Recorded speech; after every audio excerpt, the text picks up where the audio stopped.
It's not Mike's fault. Hey people, it's me again. It's another year. And I'm older and grumpier and tireder.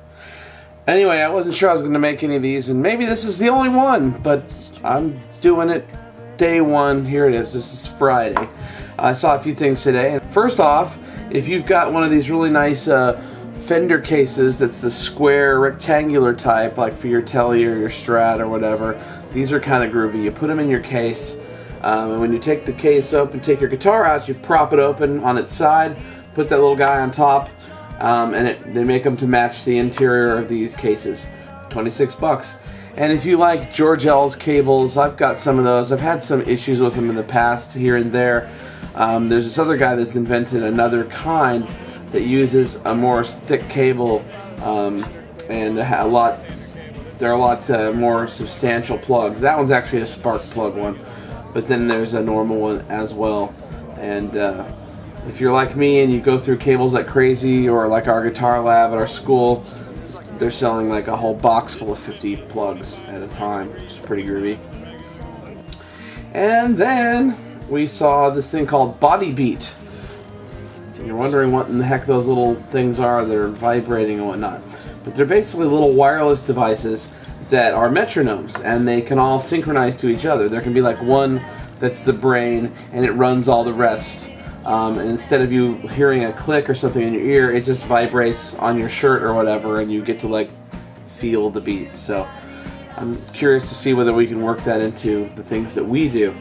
And then this is from Peterson, the people that make the strobe tuners that are really nice. They also had these adapter cables for the iPod Touch. They're just like the iJam product that's about 30 bucks retail. They're going to sell these for about $6. So basically you plug that into an iPad or an iPod or an iPhone, and you can plug guitar right into it and record or jam along with yourself right into your phone or whatever. It's just kind of groovy. And same company also has this little gadget, and I didn't see how much it cost, but it's a tiny little thing that's got a guitar plug on one end and a USB plug on the other, and it hears what you play on guitar, hears the notes, even if you bend them, and translates them to MIDI in real time. Here he's got GarageBand open where he's playing guitar, and he's also, the same notes are coming out in a saxophone patch. And it was very responsive, and I think it retails for about 200 bucks, which is kind of pricey. But if you're a guitarist and that's the only instrument you know, that's a quick and dirty way to get your parts into the MIDI domain and maybe use some programs to get your notes on paper or whatever it is you're going to do.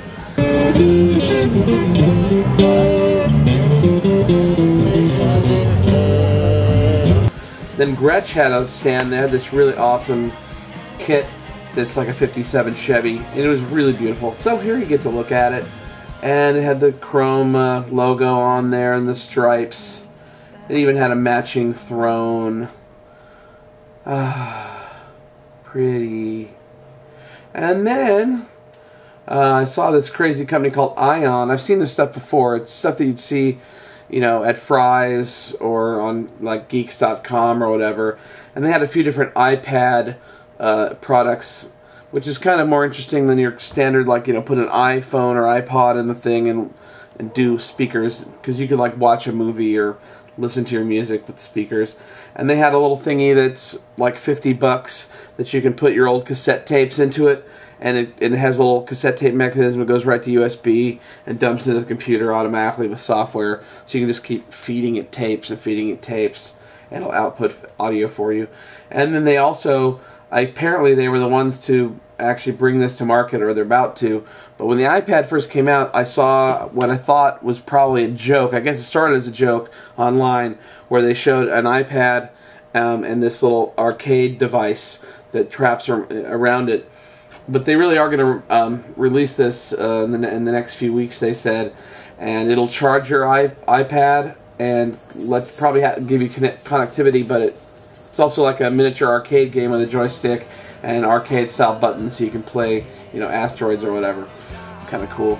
They also had this groovy thing where you could use this USB device to copy a book. It has two cameras in it and take a picture of 2 pages at once and let you flip them and keep them nice and tight so that you wouldn't see the seam down the middle and stuff. Pretty cool idea if you need to capture pictures out of books like I do a lot. And then we saw this company, HB Drums, in Huntington Beach, which is where I work. So it's kind of interesting to see what some local companies are doing. What's interesting about them is they've got, like, they're making really shallow toms. And then there's this thing called the drum wallet, which is kind of cool. This is based on the whole concept of guys used to put their wallets on their snare drum to muffle it or whatever. So it's kind of about the same, you know, weight, and it's got a little, you know, hook on it in the fabric so you can quickly take it on and put it back on. It's kind of expensive for what it is, but it'll do the job really well. And here's one of the only weird things I saw, this ergonomic guitar that just was really nutty looking. But I didn't try it. Maybe it's incredible or something, and there's a really weird variation on that. And it wouldn't be one of my Namm videos if I didn't say something obnoxious about something or someone. So, my victims today, and let's hope they don't watch this, because I really don't need them trying to kick my butt. But come on, I'm looking at this one dude, and he's got the big old crazy, you know, mohawk, and that's fine. But right behind him, I noticed this guy with this crazy red furry outfit on, head to toe red furry outfit, and then his bandmate, supposedly, his buddy here with the crazy, you know, 3-foot long red braid things that were like pinched together. You should have seen it up close. Crazy coming off his bald head. It was all shaved except for these little red things and tattoos. And he had like red pajama bottoms on and big giant red clown shoes that were like this big. And they're probably really sweet dudes, or maybe they're really kick-ass players with awesome chops. But dudes, you look like douche nozzles, okay? That's it. Bye-bye! It's over!